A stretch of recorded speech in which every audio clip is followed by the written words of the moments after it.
Neil from Essex here to show you a very cool addition to Curtis's air-conditioned cab line for zero-turn mowers.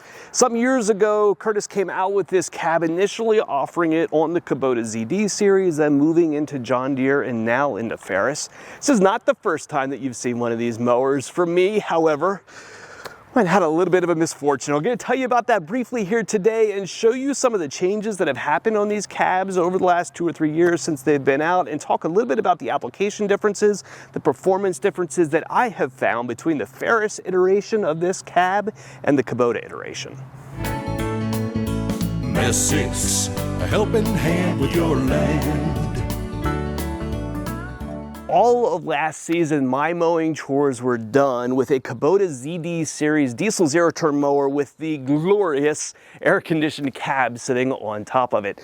Unfortunately, 2 months ago, I had a house fire. Now, we're gonna not linger on that here today, but suffice to say, my ZD series was vaporized by about 40 gallons of burning diesel fuel. I had an electrical fire caused by an HVAC unit. I used the area underneath of my deck here in order to store some of my machinery, and that electrical fire got into my bulk diesel tank and literally burned the thing till almost nothing was recognizable. The entire cab structure, everything on top of that thing, I couldn't even identify bits and pieces of it anymore. The fire was that hot. So that mower is gone, and today, now we're gonna spend our time cutting with the new Ferris variant. After a year and a half of owning a cab on a zero-turn mower, it has absolutely spoiled mowing for me. There's a lot of things, a lot of benefits that having a cab on a mower brings, right? So there's the obvious climate control portion of it. There's an air conditioning unit here in the back of the cab to help cool that down. But I've appreciated its ability to keep a lot of the dust and the blowing grass and stuff out of your face as you're mowing. I have horrible seasonal allergies, and after mowing, I will spend the next hour blowing my nose and sneezing inside. And an enclosure like this helps to keep a lot of that dust, the pollen and everything off of you while you're mowing.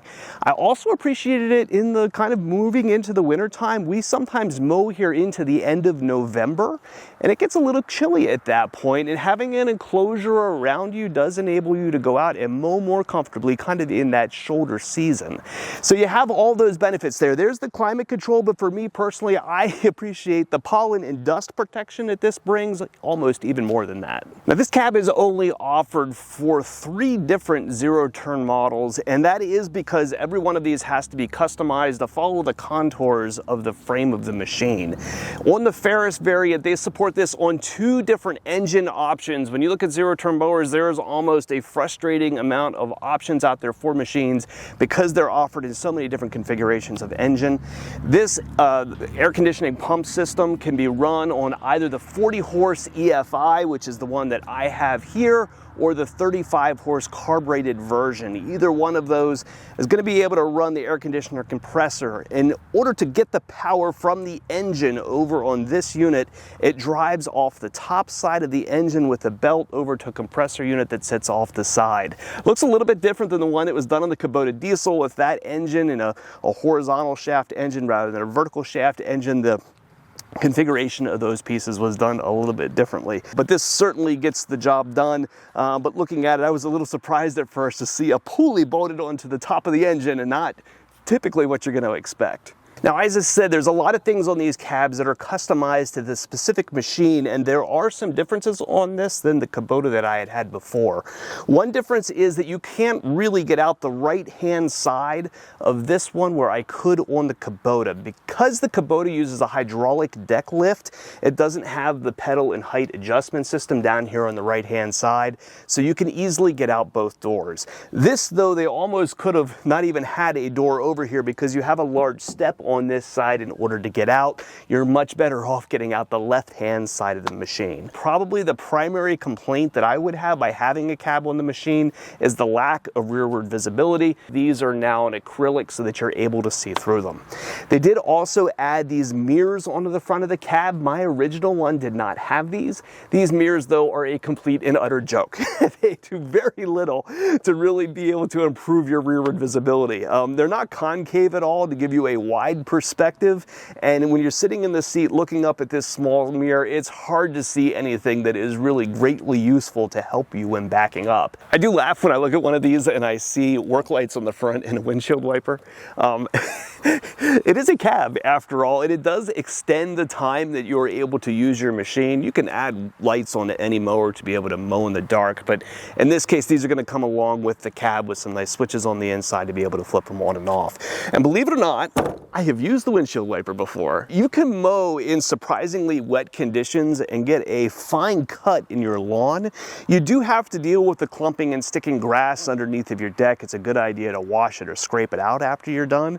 But I mowed in a rainstorm one time, now mostly to see if I could do it, but the cut of my grass was perfectly fine. I stayed dry in the cab, and by running that windshield wiper, I could still see out the front. Now there's no dehumidifier in here, and for me, the inside of the glass was fogging up a little bit, but this will keep any kind of moisture, any kind of drizzle that happens on that windshield out there, you can clear off with the wiper. So while those are the details on the cab itself, you really need to make a selection here of your underlying machine, right? Like I said, this is offered today on a Deere, a Kubota, and a Ferris, and I can tell you which of the two I prefer. I sell both the Kubota and the Ferris, and comparing these two mowers is a little difficult. The Kubota, being diesel, is several $1,000s more expensive than what the Ferris is. It's going to be a more costly machine, but these two units have some real differences that matter when it comes to the cab. When you go through and you look at the Kubota, we really kind of lean on Kubota as being the tank of the zero-turn mower industry, right?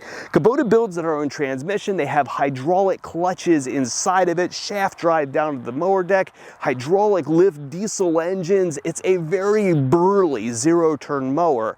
It weighs several hundred pounds more than what this Ferris does, and that kind of plays into its driving characteristics a little bit. Being heavier, it tends to have a little bit better traction, but being diesel, it kind of caps out at 26 horsepower unless you're willing to jump into the machines that have emissions on them at a pretty significantly higher price tag.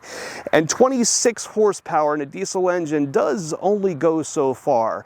Now granted, that 26 horse feels like a lot of horsepower. 26 horse of gas and 26 horse of diesel is not equivalent, right? There is a significant torque difference there, particularly in a mower that you're loading that engine up as you're tearing through high grass.